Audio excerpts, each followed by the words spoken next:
உண்மைகளை உரத்து செல்லும் யூடிவியின் இரவு நேர பிரதான செய்திகளோடு நான் ராஷித் மல்கதீன். விரிவான செய்திகளுக்கு செல்வதற்கு முன்னர் முதலில் இன்றைய நாளுக்கான தலைப்பு செய்திகளை பார்க்கலாம். டெல்டா தீவின் தாக்கம் காரணமாக வைத்தியசாலைகள் நிரம்பி வழியும் அபாயம். அடுத்த வாரங்கள் ஆபத்தானது என எச்சரிக்கை. கண்டியிலிருந்து கொழும்பு நோக்கிய ஆசிரியர்களின் பாத யாத்திரை இன்றும். நேற்று கைது செய்யப்பட்ட 44 ஆசிரியர்கள் பிணையில் விடுதலை.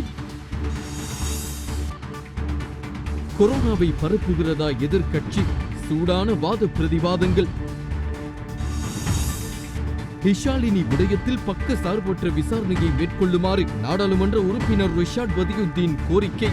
இந்த பரிசோதனையை நீங்கள் சுயாதீனமாக செய்து இந்த நாட்டுக்கு உண்மையை தெரியப்படுத்துங்கள்.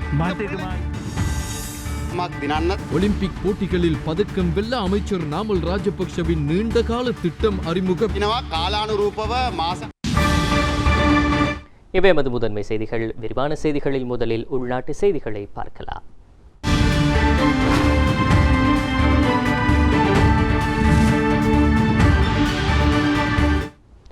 இன்று மாலை மேலும் 1885 கோவிட் தொற்றாளர்கள் பதிவாகியுள்ளதோடு 94 மரணங்களும் நாட்டில் பதிவாகியுள்ளன. இதேவேளை நாட்டில் கோவிட் தொற்றாளர்களுடைய எண்ணிக்கை அதிகரித்து வரும் நிலையில் பிரதான கோவிட் சிகிச்சை நிலையங்களில் அதிகளவான நோயாளர்கள் அனுமதிக்கப்பட்டுள்ளனர். மேலும் டெல்டா கோவிட் பரவலோடு தற்போதைய நிலையில் ஒவ்வொரு மணித்தியாலமும் 3 கோவிட் தொற்றாளர்கள் மரணிப்பதாக இலங்கை வைத்திய சங்கம் எச்சரித்துள்ளது.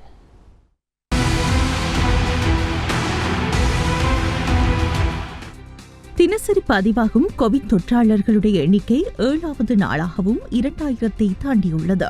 நேற்றைய தினமும் நாட்டில் 2561 கோவிட் தொற்றாளர்கள் பதிவாகியுள்ளனர். அதற்கமைய கம்பஹா மாவட்டத்தில் 393 பேரும், கொழும்பு மாவட்டத்தில் 388 பேரும், களுத்துறை மாவட்டத்தில் 382 பேரும், மாத்தறை மாவட்டத்தில் 250 பேரும், கண்டி மாவட்டத்தில் 200 பேரும், மொன்றாகலை மாவட்டத்தில் 116 பேரும் பதிவாகியுள்ளனர்.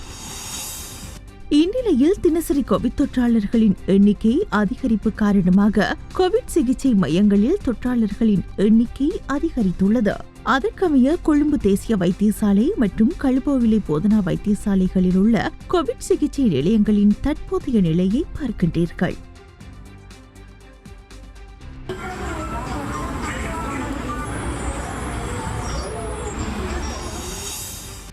கோவிட் தடுப்பூசியை பெற்றுக் கொள்வதற்கு போக்குவரத்து வசதியற்ற மக்களுக்காக 50,000 இலவச பயணச் சேவைகளை பெற்றுக் கொடுக்குமாறு பிரதமர் மஹிந்த ராஜபக்ச இன்று முன்வைத்த கோரிக்கைக்கு இலங்கை செஞ்சிலுவை சங்கம் மற்றும் ஊபர் ஸ்ரீலங்கா நிறுவனம் ஆகியன உடன்பாடு தெரிவித்துள்ளன.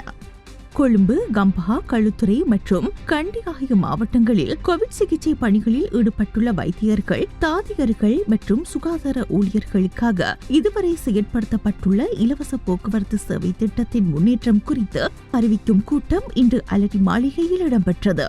இதன்போது இந்த உடன்பாடு எட்டப்பட்டுள்ளதாக பிரதமர் ஊடக பிரிவு அறிவித்துள்ளது.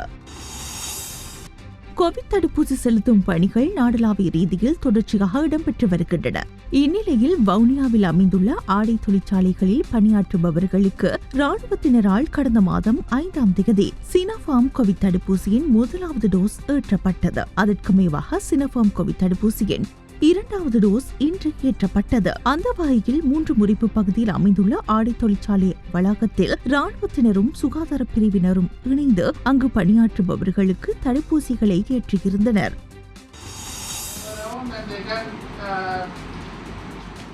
மன்னார் மாவட்டத்தை அனைத்து தரப்பினருடைய ஒத்துழைப்போடும் கட்டுப்பாட்டின் கீழ் வைத்திருந்த போதும் ஒரு சில நாட்களில் மாவட்டத்தில் கோவிட் தொற்று வேகமாக அதிகரித்துள்ளது என மன்னார் மாவட்ட அரசாங்க அதிபர் ஸ்டான்லி டிமெல் தெரிவித்துள்ளார்.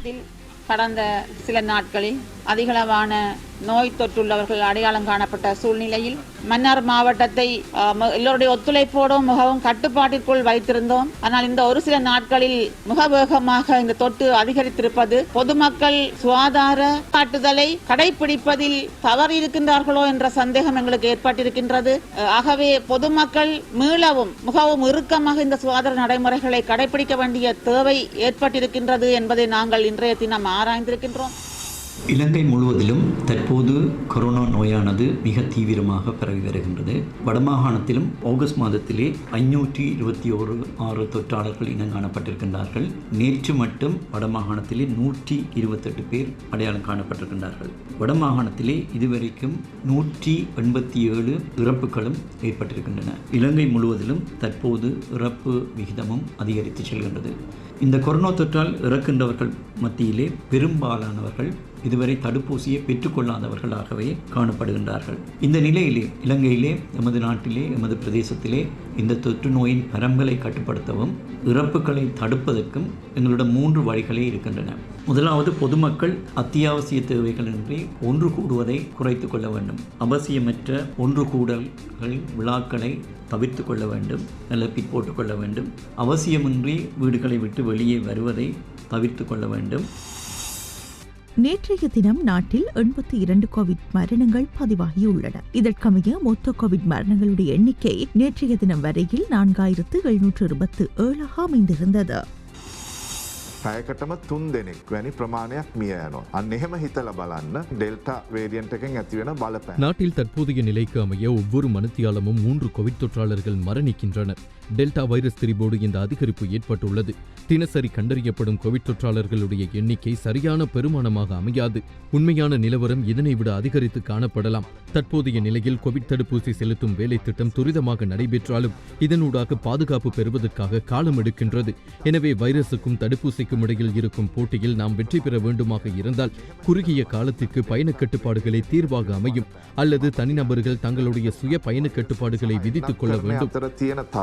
අපි ජයගන්න අවශ්‍ය නම් ඉතා කෙටි කාලයකට පුළුවන් ආකාරයෙන් සංචාරණ සීමා තමයි එකම පිළිතුර කෙටි කාලය. நேற்றைய தினம் பேரணியில் கலந்து கொண்டு கைது செய்யப்பட்ட அதிபர்கள், ஆசிரியர்களை சந்திப்பதற்காக துறைமுக போலீஸ் நிலையத்திற்கு எதிர்க்கட்சித் தலைவர் சஜித் பிரேமதாச இன்று சென்றிருந்தார். எனினும் தடுத்து வைக்கப்பட்டுள்ளவர்களை சந்திப்பதற்கு எதிர்க்கட்சித் தலைவருக்கு போலீசார் சந்தர்ப்பம் வழங்கவில்லை. இந்த நிலையில் நேற்றைய தினம் கைது செய்யப்பட்ட 44 ஆசிரியர்களும் இன்று பிணையில் விடுவிக்கப்பட்டுள்ளனர். இதேவேளை அதிபர்கள் மற்றும் ஆசிரியர்களது சம்பள முரண்பாட்டினை உடன் தீர்க்குமாறு கோரிக்கை விடுத்து அதிபர்கள் மற்றும் ஆசிரியர்கள் இன்றைய தினமும் ஆர்ப்பாட்டத்தில் ஈடுபட்டனர்.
ඒක පාර්ලිමේන්තුවේ යන ගමනටත් පාදා.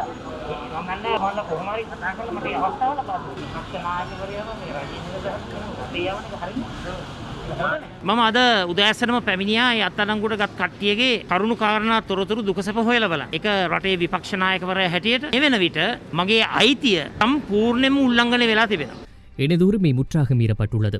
போலீசாரின் அனுமதி வேண்டும் என துறைமுக போலீஸ் அதிகாரி கூறுகின்றார். துறைமுக அதிகாரியின் அனுமதி வேண்டும் என போலீசார் கூறுகின்றனர். நாட்டின் எதிர்க்கட்சியின் தலைவர் என்ற வகையில் பாதிப்புக்குள்ளாகியுள்ள இவர்களை பார்க்க முடியாவிட்டால் நாட்டின் ஜனநாயகம் தொடர்பில் பாரதூரமான பிரச்சினை ஏற்படுகிறது. எனவே சிறப்புரிமை மீறப்பட்டுள்ளமை தொடர்பில் நாடாளுமன்றத்தில் சுட்டிக்காட்டுவேன். நாடாளுமன்ற உறுப்பினர் நளின் பண்டாரவின் சிறப்புரிமையும் மீறப்பட்டுள்ளது. இயற்கை நீதி மீறப்பட்டுள்ளது. මගේ පමණක් නෙවෙයි නලින් බණ්ඩාර මන්ත්‍රීතුමාගේත් අයිතීන් ඒ වගේම එතුමාගේත් මන්ත්‍රී වරප්‍රසාද උල්ලංඝනය වෙලා තිබෙනවා. பின்னர் நாடாளுமன்றத்தில் எதிர்க்கட்சித் தலைவர் சஜித் பிரேமதாச இவ்வாறு கருத்து தெரிவித்தார். ඒ 44 දෙනාට අඩංගු වෙලා තියෙනවා කිරි දෙන අම්මා කෙනෙකුයි. පොලිසියේ නිලධාරීනුත් වරාය අධිකාරී கைது செய்யப்பட்டுள்ள 44 பேரில் பாலூட்டும் தாய் ஒருவரும் உள்ளார். அந்த 44 பேரையும் பார்வையிடுவதற்கு போலீஸ் அதிகாரிகளும் துறைமுக அதிகாரிகளும் அனுமதி வழங்கவில்லை. இது மட்டுமல்ல, சட்டத்தரணிகள் ஒரு தரப்பினருக்கு அனுமதி வழங்கப்பட்டுள்ளதுடன் ஏனைய தரப்பினருக்கு அனுமதி மறுக்கப்பட்டுள்ளது. பிரதிநிதி என்ற வகையில் அவர்களை பார்வையிட முடியாதா? වරාය අධිකාරිය ඇතුල් වෙනකොට ආයතන 3කින් අවසරය ලබා ගන්න ඕන. වරාය අධිකාරිය, ශ්‍රී ලංකා නාවික හමුදාව, වගේම ශ්‍රී ලංකා රේගුව. துறைமுகத்துக்குள் பிரவேசிக்கும் போது 3 நிறுவனங்களிடமிருந்து அனுமதி பெற்றிருக்க வேண்டும். அவை துறைமுக அதிகார சபை, இலங்கை கடற்படை மற்றும் இலங்கை சுங்கப்பிரிவு என்பனவாகும். குறைந்தபட்சம் எனக்காவது தொலைபேசியில் அழைப்பினை ஏற்படுத்தியிருக்கலாம். இலங்கை நாடாளுமன்ற உறுப்பினரின் உரிமை நாடாளுமன்றத்துக்கு வருவது. தற்போதைய பிரதமரும் அன்று ஜனாதிபதியாக இருந்த மஹிந்த ராஜபக்ஷவை எண்ணெய் பிரச்சினையின் போது நாடாளுமன்ற வளாகத்தில் இருந்து நாடாளுமன்றத்துக்குள் அனுமதி வழங்காதவர்கள் தான் தற்போது இதனை பற்றி கதைக்கின்றனர். உங்களுடைய பூரண ஆசீர்வாதத்துடன் ஆங்காங்கே ஆர்ப்பாட்டங்கள் முன்னெடுக்கப்படுகின்றன. இங்கு பரிசுத்தமானவர் போன்று கொரோனா பரவல் பற்றி கதைக்கின்றீர்கள். துறைமுகத்துக்குள் வந்தமை தொடர்பில் எனக்கு சந்தேகம் உள்ளது. அதற்குள்ளும் வந்து கொரோனாவை பரப்புவது தொடர்பில் இலங்கையின் ஏற்றுமதி இறக்குமதியை இல்லாமல் செய்வதற்கு இங்கு துறைமுக ஊழியர்கள் அவர்களுடைய கடமையை சரியாக செயற்படுத்தியுள்ளனர். වර්තමාන ආණ්ඩුව වරාය පොලිසිය පාවිච්චි කරන්නේ උද්ඝෝෂකයෝ කියලා කාල් කරන්න. මල්කාන්ති දොඩංගස්ලන්ත රාජකීය විද්‍යාලයේ ගුරුතුමියක්. එතුමිය කිරි දෙන මවක්. ඒ මවට දැන් දරුවට කිරි දී ගන්න දෙයක් නෑ. ඊයේ පාන්දර அரசாங்கம் தற்போது ஆர்ப்பாட்டத்தில் ஈடுபடுபவர்களை தடுத்து வைக்கும் இடமாக துறைமுக பிரதேசத்தை பயன்படுத்துகிறது. தாய்ப்பால் வழங்கும் தாயொருவரும் இதில் உள்ளடக்கப்பட்டுள்ளார். அவருடைய பிள்ளைக்கு தாய்ப்பால் வழங்க முடியாத நிலை ஏற்பட்டுள்ளது. நேற்று காலை அவர்கள் அணிந்திருந்த ஆடையுடன் தான் இன்று வரை இருக்கின்றார்கள். இந்த ஆசிரியர்கள் 48 மணித்தியாலம் தொடர்ந்து ஒரு ஆடையுடன் தான் இருக்கின்றனர்.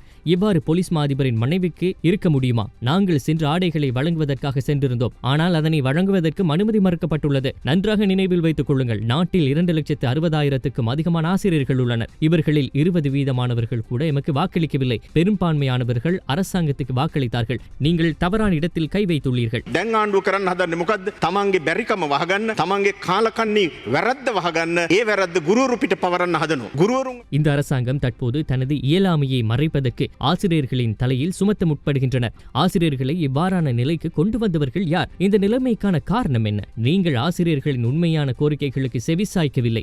சரியான தீர்மானங்கள் உங்களால் எடுக்க முடியாதுள்ளது. குறைந்தபட்சம் சம்பளம் தொடர்பான கொள்கையை கூட ஏற்றுக்கொள்ளக்கூட தெரியவில்லை. ரயில் மற்றும் பஸ்களில் நெருக்கமாக பயணித்து கோவிட் வைரஸ் வியாபித்துள்ளது. அவ்வாறான நிலைகளில் பரவும் வைரஸ் தொடர்பில் கதைப்பதில்லை. போராட்டங்களில் ஆசிரியர்களின் தலையில் இந்த பள்ளியை சுமர்த்த முயற்சிக்கின்றீர்கள். நீங்கள் நினைக்கின்றீர்களா பலத்தை வைத்து கோவிடை காரணம் காட்டி இந்த பிரச்சினையை அடித்தட்டுக்கு கொண்டு செல்ல முற்பட்டால் அதனை இந்த நாட்டு மக்கள் ஏற்றுக்கொள்ள தயாரில்லை. மனித மூலதனத்தை உற்பத்தி செய்கின்ற இந்த ஆசிரியர்கள், அதிபர்களுடைய சம்பள முரண்பாடுகள், பதவி உயர்வுகள் என்பது இந்த நாட்டிலே எப்பொழுதும் ஒரு செல்லாக்காசாக அல்லது கவனிக்கப்படாத ஒரு விடயமாக இருக்கின்றது. அரசியலுக்காக பயன்படுத்தப்படுகின்ற மிக கூடிய ஒரு துறையாக இந்த கல்வித்துறை மாற்றப்பட்டுக் கொண்டிருக்கிறது. அடிக்கடி மாறி வருகின்ற அரசுகள் கல்வியினுடைய சீர்திருத்தம் என்ற பெயரிலே கல்வித்துறையை மாற்றுவார்கள். அதே நேரத்தில் அவருடைய சம்பளங்களை மாற்றுவார்கள். இது இந்த நாட்டிலே இருக்கிற மிகப்பெரிய பின்னடைவு. இந்த நாட்டிலே இருக்கின்ற முன்பள்ளி ஆசிரியர்களை இலங்கை ராணுவத்தினுடைய சிவில் செக்யூரிட்டி டிவிஷனுக்கு கீழே வைத்திருக்கிறார்கள். ஒரு ராணுவத்துக்கு கீழே முன்பள்ளிகளை வைத்திருக்கின்ற உலக பந்திலே உள்ள மிக விசித்திரமான ஒரு நாடு இலங்கை தான். இதுதான் இந்த ஆசியாவினுடைய அதிபர் ஆசிரியர்கள் கைது செய்யப்பட்டமைக்கு எதிர்ப்பு தெரிவித்து குர்நாகல், மகவை உள்ளிட்ட சில இடங்களில் ஆர்ப்பாட்டங்கள் மேற்கொள்ளப்பட்டிருந்தன.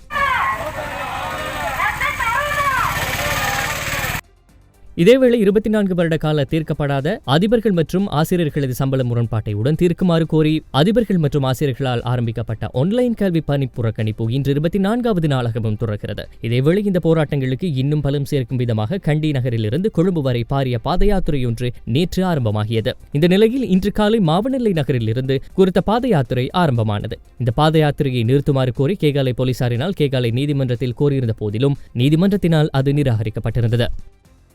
ඒ මර්ධනයට මුහුණ දෙන්නට ගුරුවරු විදුහල්පතිවරු අපි සූදානම්. ඒ නිසා අපි මේ ගමන ජයග්‍රහණයකින් තොරව ආපස්සට හරවන්නට අපි කිසිසේත් සූදානම් නැහැ.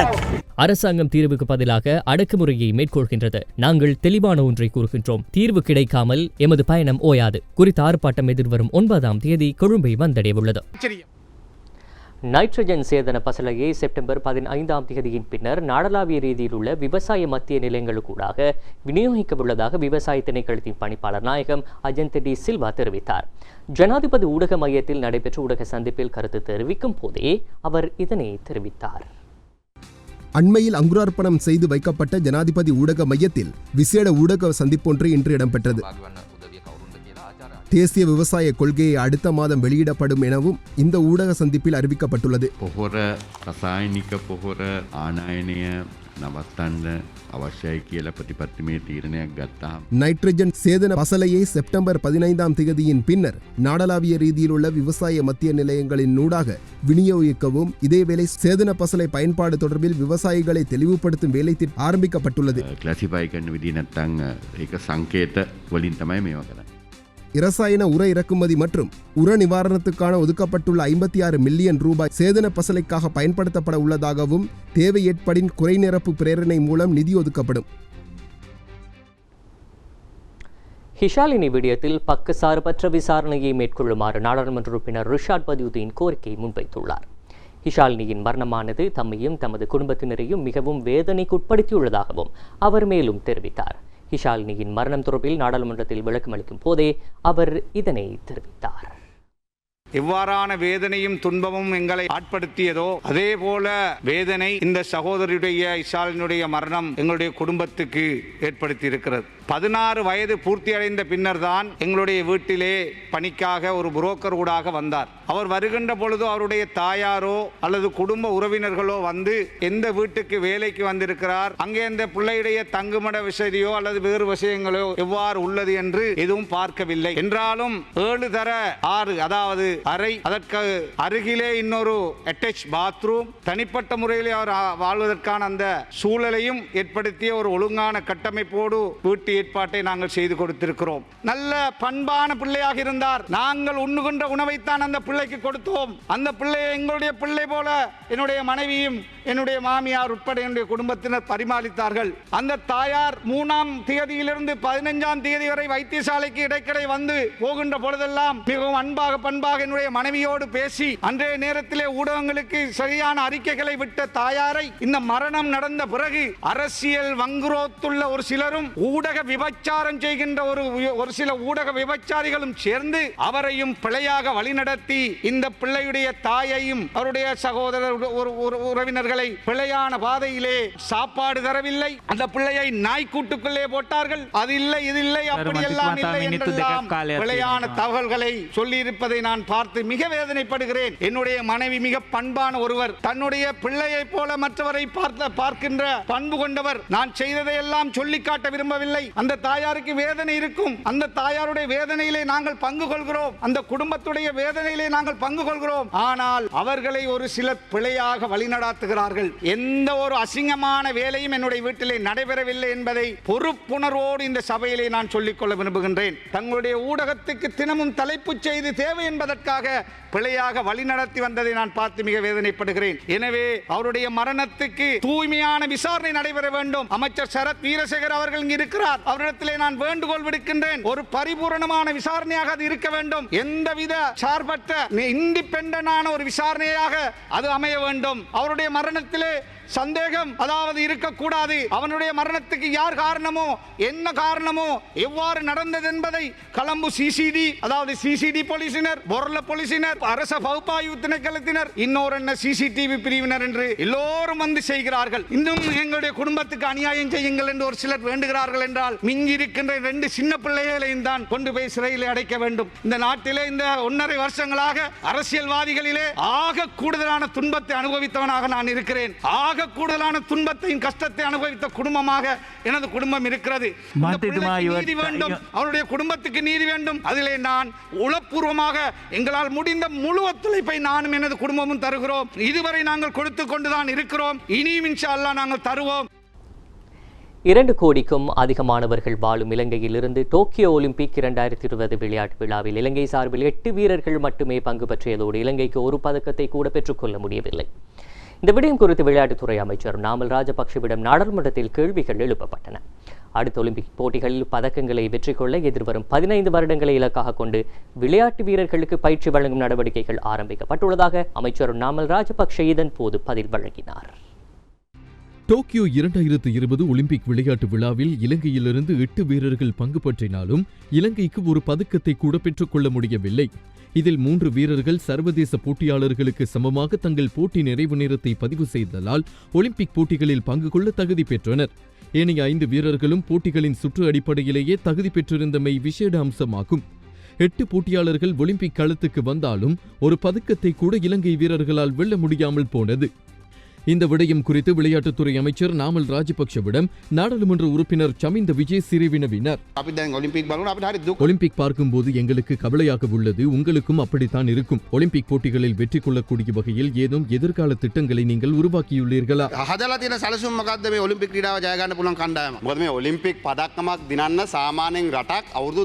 ஒலிம்பிக் பதக்கத்தை வெல்வதற்கு ஒரு நாடு 10 முதல் 15 ஆண்டுகள் முயற்சிகளை மேற்கொள்கின்றன.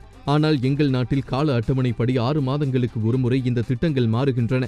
அதனால் தான் நாங்கள் 2020ஆம் ஆண்டு முதல் 2032ஆம் ஆண்டு வரையில் ஒரு திட்டத்தை உருவாக்கியுள்ளோம். விளையாட்டு கவுன்சில் மூலம் அந்த திட்டத்தை உருவாக்கி அந்த பதக்கத்தை வெல்ல முயற்சிக்கின்றோம். விளையாட்டுத்துறை அமைச்சர் அல்லது நடைமுறை அரசாங்கத்தின் விருப்பத்துடன் அல்ல விளையாட்டு வீரர்கள் தெரிவு செய்யப்படுவது.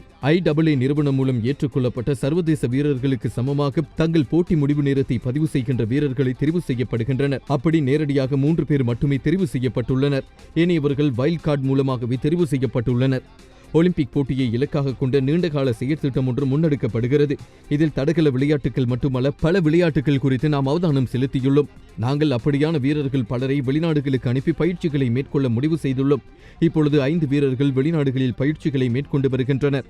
மீண்டும் 2025 மற்றும் 28ஆம் ஆண்டுகளை இலக்காக கொண்டு வீரர்களை வெளிநாடுகளுக்கு அனுப்பி பயிற்சிகளை மேற்கொண்டு வருகின்றோம். சில தடகள வீரர்கள் ஒலிம்பிக் போட்டிக்கு தங்கள் பாதணிகளை மறந்து செல்கின்றனர். அமைச்சரோ அதிகாரிகளோ பாதணிகளை எடுத்து வருமாறு சொல்ல முடியாது. இப்படித்தான் அவர்களின் மனநிலை இருக்கிறது. ஒலிம்பிக் கிரீடாவோட சம்பந்தம் சப்பாத்து லங்காවේ තියෙනවා. අසර ගණනාවක ඉඳන් ජාතික ජයග්‍රහණ වලට පමණක් ක්‍රීඩකයාගේ මනස හදලා තියෙන්නේ. සමහර ක්‍රීඩකයෝ කියන්නේ ට්‍රිප් එකක්. ඒ හින්දා තමයි තමන්ගේ පර්සනල් பெஸ்ட் එකටවත් ஒலிம்பிக் වල එන්න බැරි. இதேவேளை இலங்கை வீரர்கள் ஒலிம்பிக் போட்டிகளில் அணிந்த உடை குறித்தும் அவர்களின் இலக்கு பதிவு தொடர்பிலும் சமூக வலைதளங்களில் பல்வேறு கருத்துக்கள் முன்வைக்கப்பட்டு வந்தன. இது தொடர்பிலும் நாடாளுமன்றத்தில் வினவப்பட்டது. எங்கள் உத்தியோகபூர்வ ஆடைகளை கூட கொடுக்க முடியாமல் போனது. இலங்கை ஒலிம்பிக் குழு அது பற்றி அவதானம் செலுத்தவில்லை. ஏன் என்று சொல்ல முடியுமா? නිලධාරීන්ට වඩා ඔලිම්පික් කමිටුව ඒ තරම්වත් සැලකිල්ලක් නොදක්වන්නේ ඇයි කියන කාරණාව ගැන උත්තරයක් දෙන්න පුළුවන් වඩා වැදගත්. ගරු කතානායකතුමනි ඉතිහාසයේ පළමු වතාවට வரலாற்றில் முதன்முறையாக ஒலிம்பிக் போட்டிகளுக்கு நேரடியாக தெரிவான 3 வீரர்களுக்கு 30 லட்சம் ரூபாய் வீதம் வழங்கப்பட்டது. ஏனைய 5 வீரர்களுக்கு 20 லட்சம் ரூபாய் வீதம் வழங்கப்பட்டது. அந்த வீரர்களை பயிற்றுவித்த பயிற்சியாளர்களுக்கு 10 லட்சம் ரூபாய் நாங்கள் வழங்கியுள்ளோம். நாங்கள் அந்த சகல வீரர்களையும் வியாபார உயர் பட்டியலில் வைத்துதான் கவனித்தோம். அத்தோடு நாங்கள் அவர்களுக்கு ஒலிம்பிக் போட்டிகளில் இருக்கும் நாட்களில் ஒரு நாளைக்கு $40 வழங்கினோம். அதற்கு மேலதிகமாக இலங்கையில் சினமன் கிராண்ட் ஹோட்டலில் அவர்களை தனிமைப்படுத்தி வைத்திருந்தோம். எங்கள் பாரா ஒலிம்பிக் போட்டியாளர்களையும் அப்படித்தான் தனிமைப்படுத்தியுள்ளோம். அவர்களுக்கும் அதே வரப்பிரசாதங்களை வழங்குவோம். வீரர்களின் உடை குறித்து ஒலிம்பிக் குழுவே செயற்பட வேண்டும். அது தொடர்பில் நாங்கள் அறிக்கை கேட்டுள்ளோம். அத்தோடு வீரர்களும் அவர்களுக்கு இலகுவான உடையை கேட்டதாக சில கருத்துக்கள் உள்ளன. அது நடக்க இடம் வழங்க முடியாது. සමහරු කියනවා සමහර ක්‍රීඩකයන් මේ වෙලාවේ තමන්ගේ සුපුරුදු ඇඳුම අඳින්න ඕනේ කියන ඉල්ලීම කරා කියන කාරණේ දෙක ක්‍රීඩකයාගේ තත්වයක් ප්‍රශ්නයක්. හැබැයි ඒ කෙසේ වෙතත් ඒ පිළිබඳව මම වාර්තාවක් ඉල්ල දෙනවා. ඒක වෙන්න දෙන්න බෑ. ஜம்மு காஷ்மீர் மீதான இந்தியாவின் செயற்பாட்டை கண்டித்தும் கடந்த 2019ஆம் ஆண்டு நடாத்தப்பட்ட தாக்குதலை நினைவு கூறும் வகையிலும் பாகிஸ்தான் உயர்ஸ்தானிகர் ஆலயத்தில் இன்று நிகழ்வு ஒன்று ஏற்பாடு செய்யப்பட்டிருந்தது. கடந்த 2019ஆம் ஆண்டு 5ஆம் தேதி ஜம்மு காஷ்மீருக்கு உரித்தான 370 சட்டமூலத்தை இந்திய அரசு நீக்கியதை அடுத்து ஏற்பட்ட பிரச்சினைகளில் இந்திய அரசின் நடவடிக்கையை பல உலக நாடுகளும் மனித உரிமை அமைப்புகளும் கண்டித்திருந்தன. அந்த நடவடிக்கையை கண்டித்தும் கடந்த 2019ஆம் ஆண்டு சம்பவத்தை நினைவு கூறும் வகையிலான நிகழ்வு இன்று இலங்கைக்கான பாகிஸ்தானிய உயர்ஸ்தானிகர் ஆலயத்தில் நடைபெற்றது. இந்நிகழ்வில் பிரதம அதிதியாக பாகிஸ்தானிற்கான தற்காலிக உயர்ஸ்தானிகர் தன்வீர் அகமது, அரசியல் ஆய்வாளர் முகமது சிராஸ் யூனிஸ், அரசியல் ஆலோசகர் டாக்டர் அசேல விக்ரமசிங்க ஆகியோர் கலந்து கொண்டிருந்தனர். And Palestine and Arab for the past 70 years, how many countries have been created? East Timor, anybody remembers? Zimbabwe. இந்நிகழ்விற்காக எழுதப்பட்ட பாகிஸ்தான் பிரதமர் இம்ரான் கானின் செய்தியும் இங்கு வாசிக்கப்பட்டது. இச்செய்தியில் ஜம்மு காஷ்மீர் மீதான இந்தியாவின் ஆதிக்கம் மற்றும் கடந்த 2019 சம்பவங்கள் தொடர்பில் இந்தியா பொறுப்பு கூற வேண்டும் என்பதற்காக ஐநா உட்பட உலக நாடுகள் அழுத்தம் வழங்க வேண்டும் என்றும் கேட்டுக்கொண்டுள்ளார். Of completion of inhumane repression and brutality on our brothers in Indian illegal occupied Jammu and Kashmir. நிர்ணய விலையை விட அதிக விலைக்கு பொருட்களை விற்கும் வியாபாரிகளுக்கு எதிராக சட்ட நடவடிக்கை மேற்கொள்ளப்படும் என வர்த்தகத்துறை அமைச்சர் பந்துல குணவர்தன தெரிவித்துள்ளார். இந்த செய்தியோடு நாட்டில் நடைபெற்ற இணைய சில முக்கிய செய்திகளை அடுத்து பார்க்கலாம். அத்தியாவசிய உணவுப் பொருட்களை நிர்ணய விலையை விட அதிகமான விலைக்கு விற்பனை செய்யும் வர்த்தகர்களுக்கு எதிராக கடுமையான சட்ட நடவடிக்கை முன்னெடுக்கப்படும். இடைத்தரகர்களினால் பதுக்கி வைக்கப்பட்டுள்ள நெல்லை அரசுடைமையாக்க தீர்மானிக்கப்பட்டுள்ளதாக வர்த்தகத்துறை அமைச்சர் பந்துல குணவர்தன தெரிவித்துள்ளார். கிளிநொச்சி விளாவோடி வயல் பகுதியில் இருந்து ராணுவ சீருடையுடன் மனித எச்சங்கள் காணப்பட்டுள்ளது. குறித்த வயல் காணியை சீரமைத்த காணி உரிமையாளர் எச்சங்கள் அவதானிக்கப்படுவதை அடுத்து போலீசாருக்கு தகவல் வழங்கியுள்ளார். அப்பகுதியில் பாதுகாப்பு அணைக்கட்டு காணப்படும் நிலையில் அந்த அணைக்கட்டை அகற்றிய போதே குறித்த எச்சங்கள் அடையாளம் காணப்பட்டுள்ளன. இந்த நிலையில் குறித்த பகுதியை கிளிநொச்சி மாவட்ட நீதிமன்ற நீதிபதி லெனின் குமார் பார்வையிட்டதுடன் விசாரணைகளை மேற்கொண்டார். அதன் அடிப்படையில் மேலும் எச்சங்கள் இருக்கலாம் என சந்தேகிக்கப்படும் நிகழ்வில் அகழ்வு பணிகளை முன்னெடுக்குமாறு உத்தரவிடப்பட்டுள்ளது.